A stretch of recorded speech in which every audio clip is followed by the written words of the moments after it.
भोळ्या भाबड्या भक्तांना भोंदूबाबा कसे फसवतात याचं प्रात्यक्षिक समोर आलंय। खरात प्रकरणाच्या पार्श्वभूमीवरती अंधश्रद्धा निर्मूलन समिती आक्रमक झालेली असून माझाच्या कॅमेरावरच त्यांनी चमत्कारामागचं सत्य हे उघड केलंय।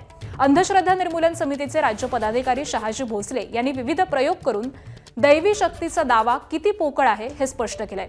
हवेमधून सोन्याचे चेन काढणं, कडव्यातील पाणी वारंवार ओतून देखील न संपणं, तोंडामध्ये कापूर दीर्घकाळ ठेवणं असे प्रकार त्यांनी विज्ञानाच्या आधारे करून दाखवलेले आहेत। तसंच एखाद्या व्यक्तीकडून वैयक्तिक माहिती घेत त्यावरती आधारित अचूक भाकीत केल्याचा आभास कसा निर्माण केला जातो हे देखील त्यांनी उघडलंय।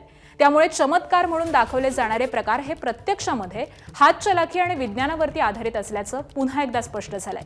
पाहुयात भोंदूबाबा त्यांच्या भक्तांना कसे गंडवतात ते।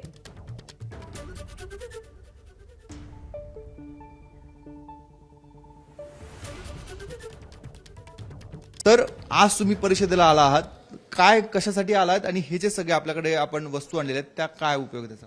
हे बघा, जगातील कोणताही चमत्कार हा एक तर रासायनिक अभिक्रिया असते, भौतिक अभिक्रिया असते किंवा हात चलाकी तरी असते। बघा, आता समजा आता माझे दोन्ही हात रिकामे आहेत असे मी हवेत फिरून राहीत, दोन्ही हात रिकामे आहेत असे हवेत फिरून राहीत आणि ताईसाठी हात असा जवळ घेणार, हवेतून अशी सोन्याची साखळी, सोन्याची चेन काढून देणार आहेत।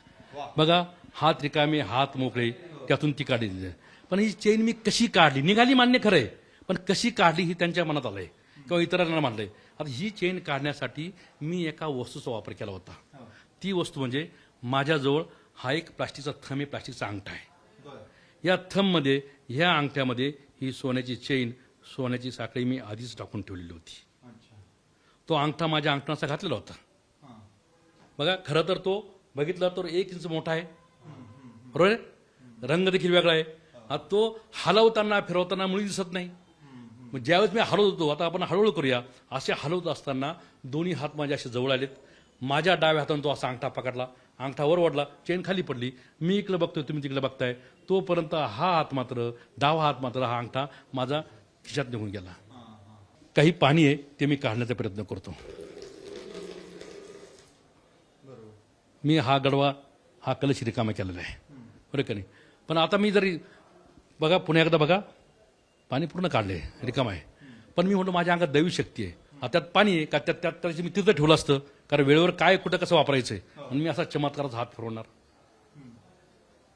मंत्र पुटपुटणार, चमत्कार हात फिरवणार आणि पुन्हा ते पाणी किंवा तो गडवा उलटा करायचा प्रयत्न करणार, पुन्हा तो पाणी निघणार क्या बात आहे। आता मी म्हटलं पुन्हा डोळे बंद करणार, मी हात देखील फिरवणार नाही, आणि पुन्हा त्याला म्हणजे मंत्र म्हटलो, मनात तुमची जरी बोलत असलो तर मनात मात्र मी मंत्र म्हणतोय, कारण माझ्या अंगात दैवी शक्ती म्हणत जाते, रिद्धिसिद्धी प्राप्त झाली म्हणलं जाते, बरोबर की? आता हातही फिरवणार नाही, पुन्हा उलटा करायचा प्रयत्न केला, बघितलं पुन्हा तिथून पाणी निघणार आहेत। ह्या कलशामध्ये एक ग्लास कायमस्वरूपी फिट केलेला एक ग्लास आहे, त्याच्या मध्यभागी एक सेंटरला एक छिद्र, एक होल आहे बघा, म्हणजे एक छिद्र असेल, दुसरं एक छिद्र, एक होल इथं माझ्या अंगठ्या खाली आहेत। आता बघा, ते पहिल्यांदा ज्यावेळेस पाणी टाकलं, म्हणजे आता हे जे पाणी मी टाकतोय बघा, पाहून घ्या, हे पाणी टाकतोय, ते पाणी टाकल्यानंतर अगोदर त्या ग्लासमध्ये जातं आणि त्या ग्लासमधून त्या छिद्रातून हळूहळू या कलशात येतं। म्हणजे हे पाणी ग्लासची आतली बाजू, ग्लासची बाहेरची आणि कलशाची आतली बाजू, या बाहेरच्या छिद्राच्या लेवलला मी भरून ठेवलं होतं, बरोबर आहे? यावर अंगठा ठेवल्यानंतर काय होतंय, ते फक्त कलशातलंच पाणी पडतंय। मी किती उलट करा पुन्हा पुन्हा ते पाणी येणार नाही, जोपर्यंत मी हा अंगठा सोडणार नाही। हा अंगठा सोडला म्हणजे ते तोंड मोकळं होतंय, हवेचा दाब, सायपन सिस्टम, पाणी नेहमी समपातळी गाठतं, म्हणून ते पुन्हा येतं। बघा ते आता कसं येतं बघा, आता मी अंगठा सोडणार आहे, ते पाणी कसं येतं बघून घ्या।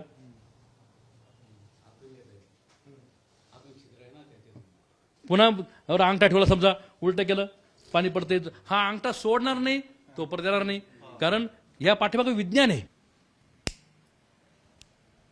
पेटलेला कापूर खाल्ला जातो, हातापायावर खेळवला जातो, तो कसा आहे काय आता मी तुम्हाला दाखवणार आहे।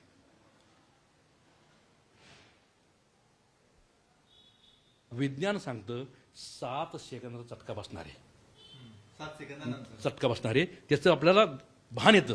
म्हणजे हाताचा चटका बसला, त्या संवेदना मेंदूपर्यंत जायला 7 सेकंद जवळपास लागतात, बरोबर की नाही? पण विज्ञान हे सांगतं तुम्ही प्रॅक्टिस केल्यानंतर काही करू शकतात। ही माझी प्रॅक्टिस आहे, गेल्या 30-32 वर्षापासून हे धंदे करतोय, लोकांना जागृत करायचं काम करतोय। चटके बसत नाही तुम्हाला जिभेला वगैरे? नाही बसत, कारण ती सवय होऊन गेली। अंधश्रद्धा निर्मूलन समितीचं कार्य हे सुरू आहे। त्यांचा उद्देश हाच आहे की अशा पद्धतीची जी भोंदूगिरी चालते देवाच्या नावावर, धर्माच्या नावावर, ती कुठेतरी थांबली गेली पाहिजे. एबीपी माझाचा देखील हाच उद्देश होता. कुठलीही दैवी शक्ती नसते, तर जे काय आहे त्यामागे कुठे ना कुठे विज्ञान आहे आणि ह्या विज्ञानाची कास जर प्रत्येकाने धरली तर अशा भोंदूगिरीला कोणीही बळी पडणार नाही. कॅमेरामन किरण कटारेसह मुकुल कुलकर्णी, एबीपी माझा, नाशिक. एबीपी माझा, उघडा डोळे बघा नीट.